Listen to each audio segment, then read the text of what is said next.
Sir இன்னைக்குள்ள இளைஞன்ட்ட அறிவு இருக்கோ இல்லையோ, அழகு இருக்கோ இல்லையோ, திறமை இருக்கோ இல்லையோ, ஆனா ஒன்னே ஒண்ணு மட்டும் இருக்கு சார், குசும்பு.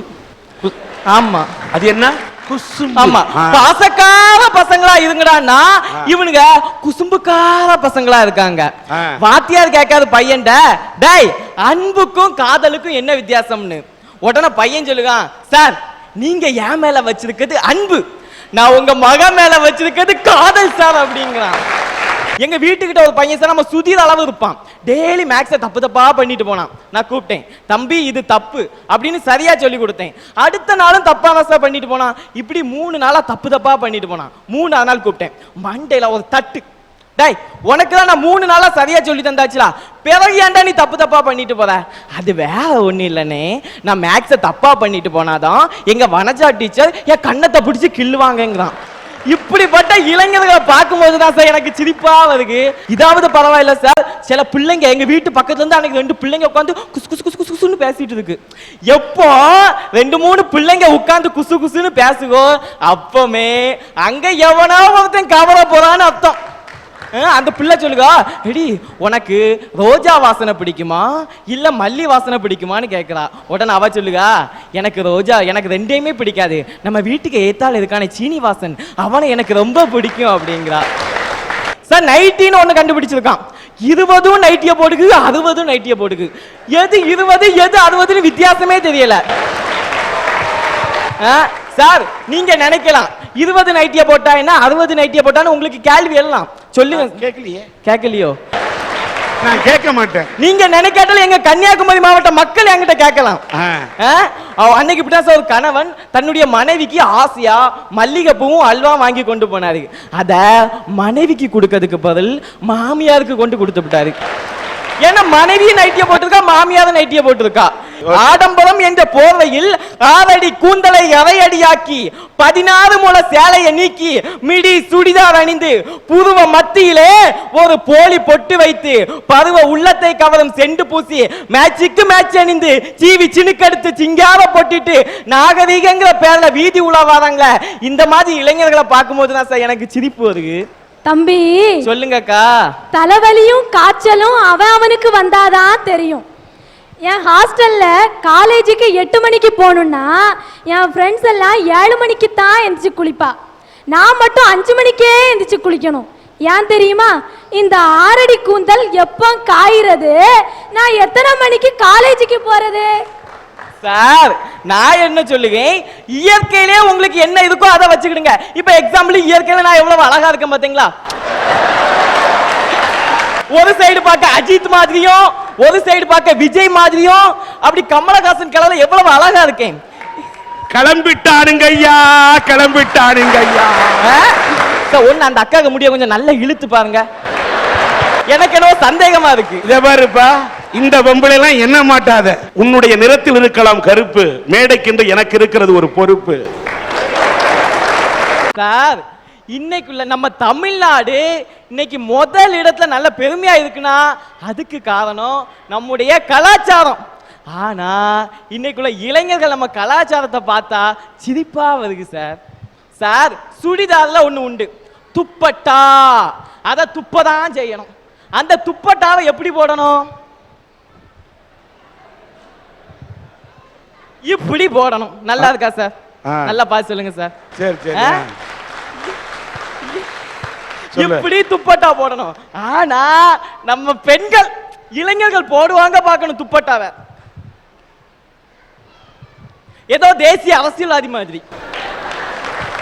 இன்னும் சில பெண்கள் போட்டிருக்காங்க சார், ஏதோ தமிழ்நாட்டு அரசியல்வாதி மாதிரி. அன்னைக்கு பஸ் ஸ்டாண்ட்ல ஒரு பிள்ளைய பார்க்கேன், இப்படி கட்டிட்டு போவா சார். இந்த கோயில மத்தல அடிக்க போமா டண்டக்கு நக்கு டண்டக்கு நக்குன்னு. இதாவது பரவாயில்ல, இன்னும் சில பிள்ளைகளை கட்டி இருக்கு பாருங்க, இப்படி கட்டிட்டு போகுது சார். ஏதோ ஓட்ட பந்தயத்துக்கு ஒரு மாதிரி செலவா போட்டுக்கிடுவான் பாத்துக்கணுங்க. இங்க கொண்டு என்ன கழுத்தை தானே மறைக்கணும் துப்பட்டா. ஆனா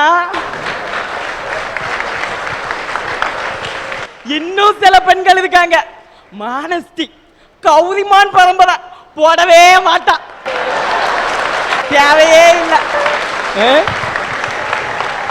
உடம்பு என்பது அவங்களோட பட்டா, அந்த துப்பட்டா அதை எங்க போட்ட உனக்கு என்ன? நான் கேக்குறேன், அவங்க எப்படி எப்படிலாம் போடுறாங்கிறது இதையே நீ ஆராய்ச்சி பண்ணிட்டு இருந்தா நீ வேற வேலை எப்ப பாப்ப? சார், பெண்கள் எப்படி இருக்கணும்? கையெடுத்து கும்பிடுற மாதிரி இருக்கணும். என்ன சில பொம்பளைங்க பார்க்கணும், நான் எங்க வீட்டுல ராணி மாதிரி இருந்தேன்பா, அங்க போய் பார்த்தா அவ சாணி அள்ளி தட்டிட்டு இருந்திருப்பா. இப்படி பீத்திக்கிட்டு இருக்காங்க சார் சில பெண்கள். சார், காதல் இன்றைக்கு இளைஞர்கள்ட்ட மேலான நோய் இந்த காதல்னா. காதல்னா அதுக்கு விளக்கம் என்ன தெரியுமா சார்? காத்திரு, தள்ளு வாங்கு. காத்திருந்து தள்ளு வாங்கிறதுக்கு தான் சார் காதல்ங்கிற விளக்கம். சார், காதல் பண்ணாதீங்கன்னு சொல்லல, நல்ல காதல் இருக்கு, நான் அந்த காதலை சொல்லல சார். மனிதன் உணர்ந்து கொள்ள இது மனித காதல் அல்ல அல்ல, அதையும் தாண்டி புனிதமானது நாய்க்காதல். நாய்க்காதல் நாய்க்காதல் அந்த நாய்க்காதலா சார் என்ன சொல்லுங்க. இன்னைக்கு நம்முடைய கலாச்சாரத்தை போய் பார்த்தா தெரியும், சென்னை பீச்சில் பார்த்தா தெரியும். ஏன் எங்க கன்னியாகுமரி மாவட்டத்தில் அமைந்திருக்க அந்த சொத்தவள பீச், அங்க போய் பார்த்தீங்கன்னா கூட தெரியும். நல்லா வெயில் அடிக்கும், அந்த வெயிலுக்குள்ள ஒரு கொடைக்குள்ள 2 பேர் உட்கார்ந்துக்கிடுவாங்க. அங்க காதலனும் காதலியும் பேசிட்டு இருக்காங்க. காதலன் சொல்லுங்க, கண்ணே நான் உனக்காக என்ன 10 மாசம் சுமந்து பெத்தவங்களே விட்டுட்டு வந்துட்டேன். உடனே அவ காதலி சொல்லுகா, நீதாவது பெத்தவங்களை தான் விட்டுட்டு வந்த, நான் 10 மாசம் சுமந்து பெத்ததுகளையே விட்டுட்டு வந்துட்டேன். இப்படிப்பட்ட காதல் இருக்கு சார். சார், நான் சொல்லுங்க, வைரமுத்து என்ன சொன்னாங்க, காதலித்து பார் உன் கையெழுத்து நல்லா இருக்குன்னு. நான் என்ன சொல்லுகம்னா, காதலை விட்டு பார் உன் தலையெழுத்து நல்லா இருக்குன்னு நான் சொல்லுங்க சார். சார், இன்னும் சில இளைஞர்கள் நடிகருக்கு இடைக்க ஒருத்தன் குஷ்புக்கு கோயில் கட்டினாங்க, நல்ல வேலை அதை இடிச்சு போட்டான். இல்லைன்னா அவன் குஷ்பு திண்டக்க தோம் தோம் சுந்த திண்டக்க தோம் தோம்னு இருமுடி கட்டிட்டு அலைஞ்சிருப்பான். நான் ஒரு அண்ணன் கேட்டேன், அண்ணே இப்படி நடிகருக்கெல்லாம் கோயில் கட்டியங்களேனே, இதெல்லாம் தப்பு இல்லையானேங்க. உடனே அவன் சொல்லுகான், திருமூலர் என்ன சொல்லியிருக்காது, இறைவன் தூணிலையும் இருக்காரு துரும்புலையும் இருக்காரு. ஆமா, தூணிலையும் துரும்புலையும் இருக்கக்கூடிய அந்த கடவுள் இந்த குஷ்பு பிள்ளைக்கு மேல கொஞ்சம் இருக்க மாட்டாதான்னு தான் நாங்க கோயில் கட்டணுங்கிறான். சார், இன்னைக்கு நிறைய இளைஞர்கள் நடிகர் சங்க நடிகருடைய பிறந்த நாளுக்கு அன்னதானம் வழங்குறாங்க, ரத்த தானம் வழங்குறாங்க, நல்ல விஷயம் தான். நான் என்ன சொல்லுகம்னா, எவனோ ஒருத்தன் பிறந்த நாளுக்கு நீ ரத்த தானம் வழங்குக, எவனோ ஒருத்தன் பிறந்த நாளுக்கு நீ அன்னதானம் வழங்குக, உன் தாயுடைய பிறந்த நாளுக்கு செய்யடா, இல்ல ஓம் பிறந்த நாளுக்கு செய். எவ்வளோ தனக்கு போட்டோவை கட் அவுட் வச்சு இவன் மாலை போடுவான், உங்க அம்மாவை தினமும் கும்பிடு. சார், சில இளைஞர்களை பார்த்தா எனக்கு சிரிப்பு மட்டும் வரல சார், கோபம் கூட வருது சார். 10 மாசம் சுமந்து பெத்தெடுக்காங்களா அந்த தாயை இவன் பாதுகாக்கணும் சார். சார், முந்தி தவம் இருந்து 300 நாள் சுமந்து வெந்த மாவை தின்னா தன்னுடைய விரதம் முறிஞ்சு போயிடுன்னு பச்சை மாவை தின்னு வளர்க்காங்க சார். அந்த தாயை பாதுகாக்கலாங்க இந்த இளைஞன் சார். இதை ஏன் சொல்லுகம்னா, தாயுடைய அருமை எனக்கு நல்லா தெரியும் சார். சார், எங்க அப்பா சரியான குடிகாரர், டெய்லி குடிச்சிட்டு வருவாங்க சார். குடிச்சிட்டு எங்க அம்மாவை நல்ல கொடுமைப்படுத்துவாங்க. என்ன வார்த்தையில சார் ஒரு மகன் என்ன தன்னுடைய தாயை பத்தி என்ன வார்த்தையை கேட்கக்கூடாதோ அந்த வார்த்தையெல்லாம் நான் எங்க வீட்டில் கேட்டேன் சார். எங்க அப்பா அப்படி என் கண்ணு முன்னாடி எங்க அம்மாவை கொடுமைப்படுத்துவாங்க. எங்க அம்மா தான் சார் எங்களை படிச்சு வளர்த்தாங்க, பொறுத்து பார்த்தாங்க. அவங்களும் முடியாம தீ வச்சு இறந்துட்டாங்க சார். சார், என் கண்ணு முன்னாடி நான் என் தங்கச்சி தம்பி 3 மணிக்கு என் கண்ணு முன்னாடி எங்கள் அம்மா தீ வச்சு இறந்து போனாங்க சார். சார், அப்போ எங்கள் அம்மா கூப்பிடுவாங்க, நான் இந்த பக்கம் என் தங்கச்சியும் தம்பியை 2 சைடும் பிடிச்சிட்டு இருக்கேன், எங்கள் அம்மாவை போய் காப்பாற்றவா, இல்லை என் தங்கச்சியும் தம்பி சின்ன பிள்ளைங்க விட்டு எங்கள் அம்மாவை பிடிச்சி கட்டி பிடிச்சிடுவாங்க. இந்த மாதிரி கஷ்டத்தில் நான் இருந்தேன் சார். சார், அம்மா இறந்து அப்படி உளுந்து கிடக்காங்க. எங்கள் அம்மா என்ன விஜயன் கூப்பிடுவாங்க, விஜய்னு இதாக கூப்பிடுவாங்க சார். அம்மா சொல்லுவாங்க, விஜி எனக்கு 1 ரூபாய் தண்ணி கொண்டு வாடான்னு. சார், அந்த 1 ரூபாய் தண்ணி கொடுக்க முடியாத பாவி ஆயிட்டேன் சார். எங்க அம்மாவுக்கு 1 ரூபாய் தண்ணி கொடுக்கறதுக்கு முன்னாடி எங்க அம்மா இறந்து போனாங்க சார். எங்க அப்பா அதுக்கப்புறமாவது எங்களை நல்லா பாதுகாப்பாங்கன்னு பார்த்தோம் சார். அதுக்கப்புறம் எங்க அம்மா பாதுகாக்கல. எங்க அம்மா இறந்த 5 மாசத்துல எங்க அப்பா ஒரு கொலை செஞ்சுக்கிட்டு ஜெயிலுக்குள்ள போயிட்டாங்க சார். சார், அதுக்கப்புறம் என்ன கிளாஸ்ல சில இளைஞர்கள் என்னை எப்படி கூப்பிட்டாங்க தெரியுமா சார், கொலைகாரனுடைய மகன். என்ன கொலகாரனுடைய மகன் சொல்லும்போது என் மனசு எந்த அளவு துடிச்சிருக்கும் சார். என்ன அனாதைன்னு சொல்லும்போது என் மனசு எந்த அளவுக்கு துடிச்சிருக்கும் சார். நாங்க 3 பேரும் அன்னைக்கு அனாதை அன்னைக்கும் போது எங்க பெரியம்மா தான் எங்களை எடுத்து வளர்த்தாங்க. அதுக்கப்புறம் கூட என்ன நல்லா படிக்க வச்சாங்க. வேண்டாம், படிக்க கூடாது, நீ படிக்கிறதா இருந்தா இந்த வீட்டில் இருக்காத, வேலைக்கு போன என்ன வெளியே வரட்டிட்டாங்க சார்.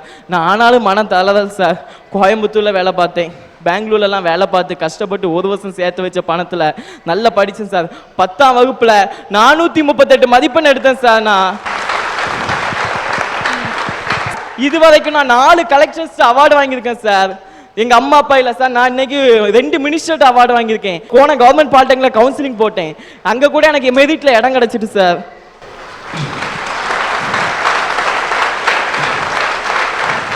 அங்க கூட எனக்கு மெரிட்ல இடம் கிடைச்சு சார். நான் எங்க பெரியம்மாட்ட சொன்னேன், பெரியம்மா எனக்கு இடம் கிடைச்சிட்டு ஃபீஸை கூட நான் கொஞ்சம் கஷ்டப்பட்டு யார்ட்டையா கடன் வாங்கியாவது கட்டிக்கிடுவேன், எங்களுக்கு 3 நேரம் சாப்பாடு மட்டும் போடுங்க பெரியம்மா அப்படின்னு சொன்னேன். அதுக்கு கூட எங்க பெரியம்மா என்ன சம்மதிக்கல. நீ படிக்கிறதா இருந்தா இந்த வீட்டிலே இருக்கக்கூடாதுன்னு எங்களை விரட்டி விட்டாங்க சார். அன்னைக்கு போனேன், ஒயின் ஷாப்ல படிச்சுட்டு ஒயின் ஷாப்ல கூட வேலை பார்த்தேன் சார். கொடுங்க. அதிகாரிகள்லாம் மோசமானவங்கன்னு, ஆனா ஒரு சில நல்ல அதிகாரி கூட இந்த கன்னியாகுமரி டிஸ்ட்ரிக்ட்ல இருக்காங்க சார். அவங்கள நான் கண்டிப்பா தலை வணங்கணும். எங்க அதிகாரி டிஆர்ஓ ஜோதி நிர்மலா எல்லாருக்கும் தெரியுமா. நான் சொன்னேன், அவங்க அம்மாட்ட என் கஷ்டத்தை சொன்னேன், எனக்கு கவர்மெண்ட் ஹாஸ்டல்ல கவலைப்படாதப்பா நான் உனக்கு இடம் வாங்கி தரேன். அந்த அதிகாரி ஜோதி நிர்மலா மேடம் இப்போ உள்ள கலெக்டர்கிட்ட சொல்லி எனக்கு கவர்மெண்ட் ஹாஸ்டல்ல இடம் கிடைச்சிருக்காங்க சார். எல்லா மாணவர்களுக்கும் எங்க ஹாஸ்டல்ல தங்கக்கூடிய மாணவர்களாம் நினைப்பாங்க, எப்போ நம்ம ஹாஸ்டல் அடைக்கும் வீட்டுக்கு போலான்னு. ஆனா நான் இது நாள் வரைக்கும் என் மனசுல எப்படின்னு நினைச்சிட்டு இருக்கேன், எப்பண்டா ஹாஸ்டல் அடைக்க கூடாதுன்னு. ஏன்னா அடைச்சாங்கன்னா எனக்கு வெளியே போய் தங்கிறதுக்கு வேற இடம் கிடையாது சார். அந்த நிலைமையில படிச்சுட்டு இருக்கேன் சார். சார் எஜுகேஷன் லோனுக்கு போட்டு அங்க லோனு கிடைக்கல, கேட்டா அனாதை எங்களுக்கு ரேஷன் கார்டு கிடையாது. ஏன் நான் சொல்லுவோம்னா, இன்னைக்கு அம்மா அப்பாவுடைய ஆதரவு இல்லாம நான் இவ்வளவு முயற்சி பண்ணிட்டு இருக்கேன். ஆனா இன்னைக்கு அம்மா இருந்தும் அப்பா இருந்தும் அன்பு இருந்தும் பாசம் இருந்தும் சில இளைஞர்கள் தவறான வழிக்கு போயிட்டு இருக்காங்க சார். இந்த இளைஞர்களை பார்க்க எனக்கு சிரிப்பு மட்டும் வரல சார், அழுகையே வருது சார். ஆனால் விஜய் என்ற உன்னை போன்ற இளைஞனை பார்த்தால் எனக்கு சிரிப்பு வரவில்லை. நீ எல்லாரையும் சிரிக்க வைத்தாய், கடைசியில் கண்ணீர் சிந்த வைத்து விட்டாய், சிந்திக்க வைத்து விட்டாய். நீ அனாதன்னு கஷ்டப்படாத.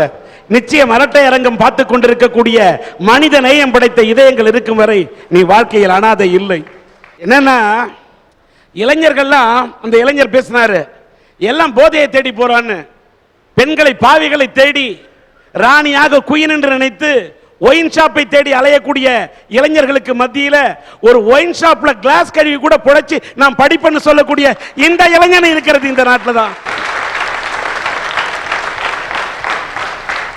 இப்படிப்பட்ட இளைஞனை நினைச்சினா பெருமையில் ஆனந்த கண்ணீர் வெடிக்கிறேன்.